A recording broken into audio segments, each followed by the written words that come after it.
Hi guys, Naughty Bear, and welcome to my tutorial on Midrow. First things first. After some time, you will see that in the beginning of the game there are rocks over here. And after some time, the rocks are going to expire. The rocks are covering a very special place referred to as the mid-row. The idea behind Midrow is that by adjusting rally points of the units, of the buildings located at the midrow, you can direct whether units go bottom or you can direct whether the units are going to go top. Now, why is this such a crucial concept? It is a crucial concept for the following reasons. It is a must-have in any pro game. Any clan-to-clan or prearranged game versus prearranged game has a midrow game. Any one-on-one game has the midrow game.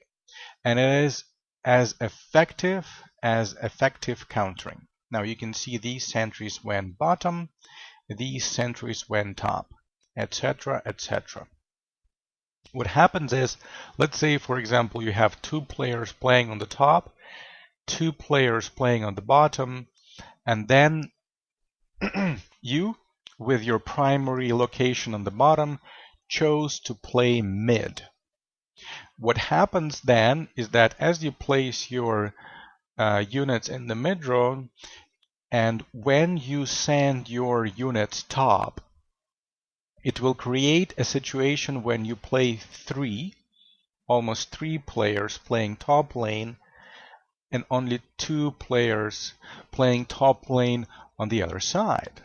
So temporarily, by switching these guys top or bottom, you can create 3-on-2 scenarios. When you switch your lane top, that means you play 2-on-1. Okay, when you switch it bottom, you play 2-on-2. You switch it top, it's 3-on-2. Provided the other side does not play midrow. Now, this switching and overloading lanes, so to speak, what it allows you to do, it allows you to put enemy top, for example, behind, because they're going to be forced to nuke and they're going to be forced to build cannons. On the other hand, it will allow you to save on cannons, if you're into cannons. It will allow you to save on cannons, and it will allow you to save on nukes on top. So in a very basic midrow game, for example, it's a very basic noobish-like kind of game. You build your shit over here, it moves to the other side. Let's say they make a cannon to defend. Okay, now they're behind on income because cannon will take a toll on income. They turn, shit moves back. Okay, these guys make a cannon, they turn, they move back, these guys nuke, they turn, they move back, these guys nuke, whatever. Just a tendency, cannons into nukes. If you have a midrow, what it will allow you to do is it will allow you to maybe create more cannons over here. When the lane comes back, it will allow you to save on cannons. Maybe you're going to be able to turn without cannons, for example. You turn this lane without cannons. This side is on head on income versus this side.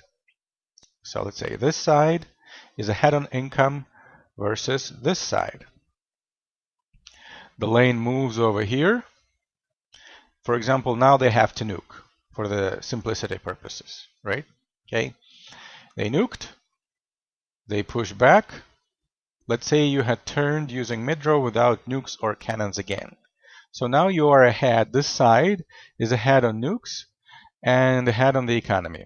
So towards the later phases of the game, it will be able to push this side even stronger. This is what happens when you overload one of the lanes in its very basic idea. Okay, and it's a scenario when nobody plays mid on the other side. Now what will happen here on the bottom, let's say you're just starting out with your mid-row game, it's the same tendency. Let's say you started out, you pushed this side, it got turned using cannons. Now they're pushing back. They're pushing back, and they're pushing back quite fast because they're pushing back 2 on 1.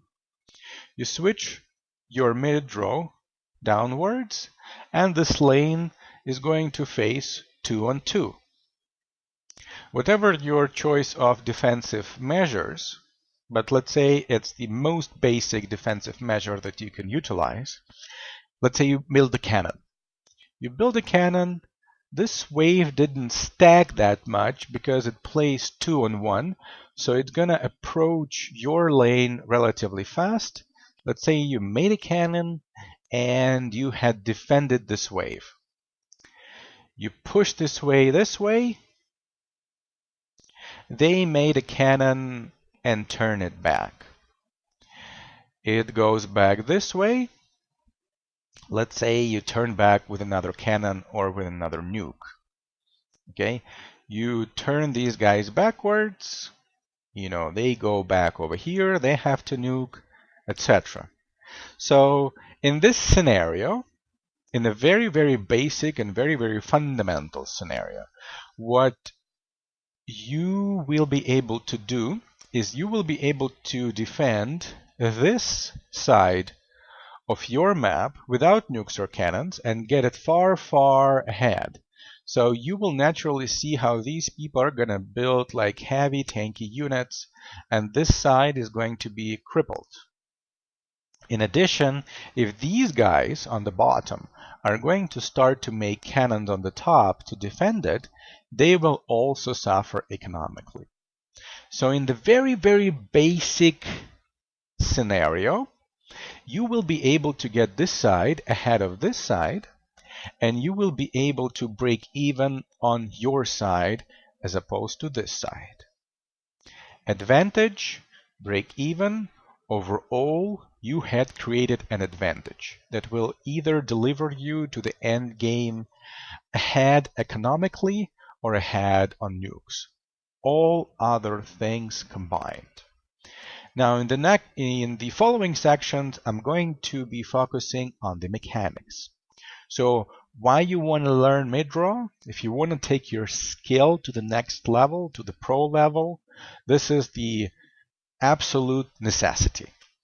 You want to be able to master your mid-row to avoid turning waves using cannons or nuke, and you want to be able to avoid being as close to your enemy as the regular 2 on 2 on top and 2 on 2 on the bottom game will allow you or force you to do.